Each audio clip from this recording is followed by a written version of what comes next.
everybody, what the flick? We are here talking about whose gods? American gods. I'm William Bibbiani, this is Meredith, Placko. We are talking about episode 4. I didn't write the title down. Either did I, actually, no, sorry. It's on the YouTube video. Yeah. You can look at it right now. Also, the internet's available.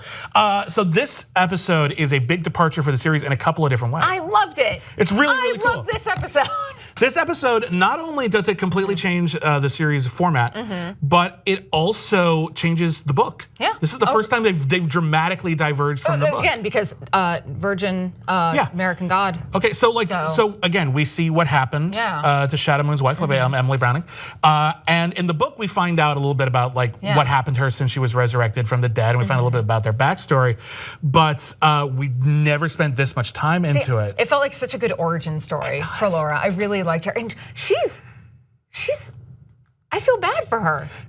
She is definitely somebody who has a wish, like a death wish. I think so, and because there's that whole recurring bit with the bug spray and the jacuzzi, and that's how she's gonna kill herself. And there are ways to commit suicide, and that does not sound. That's not a fun one. That's someone who's bored and decided to get creative with it. But that's her. This Laura Moon is a very bored woman. Yeah, it's true. Down from everything, always constantly looking out in the distance when she's having sex, either with Shadow or their friend.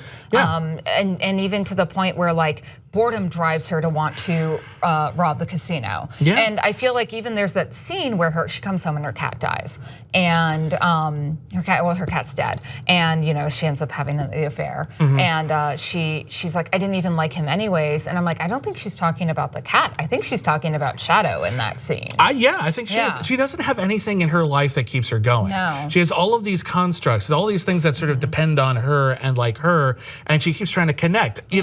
She doesn't really have any chemistry with Dane Cook either. Well, who could? Let's be honest, it's Dane Cook. Oh. The Planes movies are okay. Anyway, but she doesn't have any real chemistry there either. But it's something to latch on to because her life just feels very humdrum. She just needs something. That's why she invited a thief into her home. She's like, I just need something. Even though it was for the night, she didn't expect it to be for the rest of literally her life. Yeah. But yeah, and death. Yeah. and that's the thing now. Now that she is back from the dead, she loves Shadow, and I think that might have more to do with the coin. I think part of it has to do with the coin. Well, her luck has changed. Yeah, her luck has changed. But I think in addition to that, I think when you think about the way that we perceive death as an escape from our troubles, is something that is very malleable over time. Well, I think a lot of us have had dark moments, some darker than others. True. But then we pick ourselves up. Yeah. She was unable to pick herself up for a long period of time, and I think only when she realized that death was not the escape that she thought it would be, that death also is just another path, another journey, that she's like, oh, now I actually have to do something. Well, I think, and two, to realize that her death would ultimately end in absolutely nothing, and not peace, Anubis was very clear, no, just annihilation. Yeah, just darkness. There's no peace, it's just darkness. Yeah. And for her to cheat death in the manner in which she did, and then come in and run into Mr. Jackal and Mr. Ibis, Anubis and Thoth there was really good, which I love Mr. Ibis. They're so great. Cool. He's so good. They're really wonderful. Yeah. And the other issue is her, what's the name of her friend who's spaced out?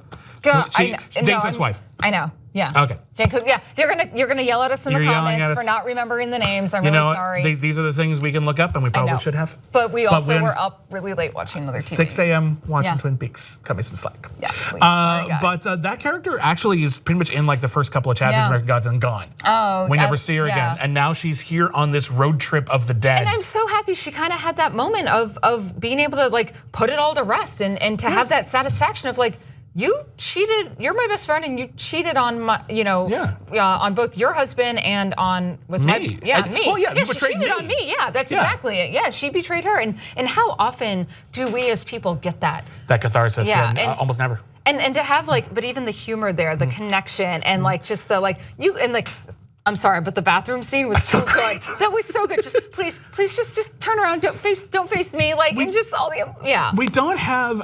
Bodily functions so often when they're used in narratives are used as bad jokes or for horror, and sometimes they're just inconvenient. Exactly. And obviously she's going through her body is purging all of the formaldehyde and everything, and there's a zombie version of this.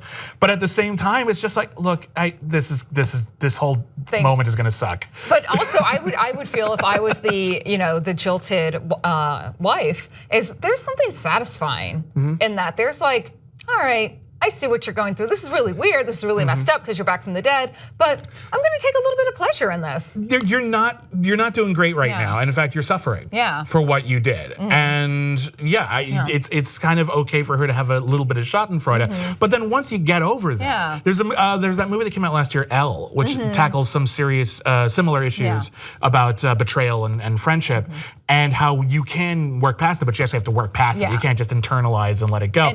And when the other person dies, what other options do you have? But I feel in their car ride, they really got to work. She got to say, no, I'm not gonna, no, you can't do that. No, I'm not gonna do this for you. Or like, you don't have the right to do this or feel this way. And it was really nice seeing that scene. Well, and of course the irony is that through that act of betrayal comes an enormous amount of freedom. Freedom to say whatever you were thinking, freedom to express your negativity, freedom to say maybe the relationship wasn't gonna work out and I can just be mad. And then, they're both, it's odd. Laura died, and she actually got more committed. And this other woman's husband dies, and she's more free. From that same. They're both like they're on the same path, but they're going completely different directions. And when she even admits about, she's like, wow, this whole situation just kind of made me a vile person. Like, I'm really vile now. And maybe she was always hiding that, and now she's free to be a nasty person. Well, she was always looking for an escape. She wasn't actually she wasn't actually doing any self-reflection. And I think the unexamined life is, the cliche is it's not worth living, but apparently you should just keep living no matter what. Exactly. Also, probably for the best. So something I want to ask, and this is obviously book readers would know this. So there's a scene where they're driving off and there's two crows following them. And it stood out to me because we're talking about gods and everything. Does Odin factor into this? He's a god. Yes. We kind of saw him in the beginning of the first episode. Yeah. Okay. Okay, so you haven't picked, okay, yes. That's what I figured. Yeah. If anyone hasn't picked up on this yet, I don't want to yes. I don't want to say who I think is.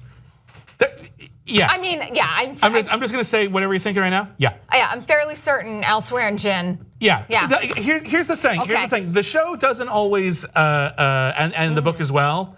It's not necessarily as clever as you think it is. Sometimes they'll surprise you. I'm like, oh, snap! That person was a god all along. Ha. But usually, if it looks like the person you're talking to is this god, they're probably that guy. Yeah, because I kind of get the impression that Mr. Wednesday has kind of like orchestrated all this stuff for Laura to come back. Well, I'm just gonna like unpack this right now. He says today is my day. Yeah.